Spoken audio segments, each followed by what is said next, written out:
नमस्कार सर्वांना, स्वागत आहे तुमचं माझ्या यूट्यूब चॅनलमध्ये। आज मी इथे भगरीचे डोसे बनवत आहे आणि उपवासाचे डोसे आहेत। आणि हे डोसे कसे बनवते हे व्हिडिओ स्किप न करता शेवटपर्यंत पहा। व्हिडिओ आवडला तर व्हिडिओला लाईक, शेअर आणि सबस्क्राइब करा। तर बघा, इथे एक बाउल घेतला, एका बाउलमध्ये अर्धा कप भगर घेतलेली आहे। तर हे मेजरमेंटचे कप आहेत, तर त्या कपाने मी मोजून भगर घेतली आणि पाव कप साबुदाणा घेतलेला आहे। आणि भगर आणि साबुदाणा आता आपल्याला स्वच्छ 2 ते 3 वेळा धुवून काढायचा आहे। बघा, व्यवस्थित धुवून घ्यायचं आहे, म्हणजे कसं त्याला भगरला पावडर वगैरे लावलेली असते ना, कीड लागू नये म्हणून, तर त्यासाठी थोडीशी धुवून घ्यायची आपल्याला। तर 2-3 पाण्याने स्वच्छ धुवून घ्या बरं का। तर बघा, इथे मी आता 2-3 वेळा धुवून घेतली आहे। त्यानंतर पुन्हा याच्यामध्ये आपल्याला पाणी घालायचं आहे। तर आपली भगर साबुदाणा बुडेल इतपत पाणी आपल्याला घालायचं आहे। बघा, या पद्धतीने असं। आणि हे अर्धा तास आपल्याला आता भिजू द्यायचे। तर बघा, याच्यावरती झाकण ठेवून मी अर्धा तास आता हे भिजून घेतेय आणि अर्धा तासानंतर मग तुम्हाला दाखवते परत।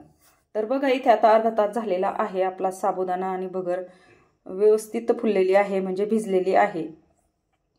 आता आपल्याला भगर साबुदाणा हा मिक्सरला बारीक करून घ्यायचा आहे। तर बघा, मी आता भगर आणि साबुदाणा मिक्सरच्या भांड्यामध्ये काढून घेते। थोडंफार पाणी गेलं तर चालतं, वरून पाणी घालायची आवश्यकता लागत नाही मग।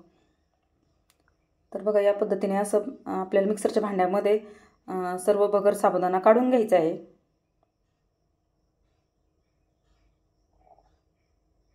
त्यानंतर यामध्ये ना 4-5 हिरव्या मिरच्या घालायच्या आहेत। बघा, तुमच्या आवडीनुसार तिखट तुम्ही म्हणजे मिरच्या घालू शकता।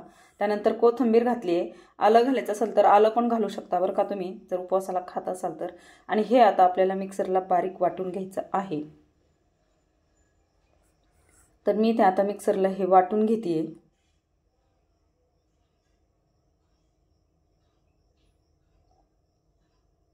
पल्स मोडवरती थोडंसं मागे पुढे करत बटन आपल्याला हे मिश्रण करून घ्यायचं आहे। बघा, या पद्धतीने वाटून घ्यायचं आहे आणि पुन्हा त्या बाउलमध्ये मी काढून घेतलेला आहे।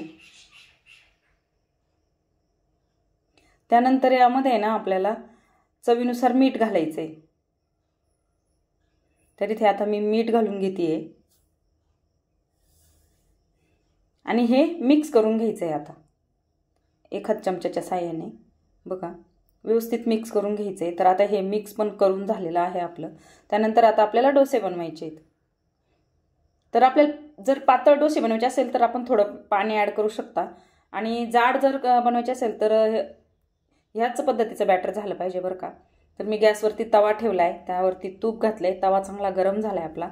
त्यानंतर बघा, असं आपल्याला बॅटर तव्यावरती घालून घ्यायचं आहे आणि असा डोसा पसरवून घ्यायचा आहे। तर मी ते थोडे जाडच डोसे केले आहेत, म्हणजे मस्त नरम होतात। अशा पद्धतीने आपल्याला डोसा पसरवून घ्यायचा आहे। तर बघा, आता आपला डोसा पण घालून झालेला आहे। त्यानंतर यावरती आपल्याला झाकण ठेवायचं आहे आणि एक 2-3 मिनिटासाठी वाफ काढून घ्यायची आहे।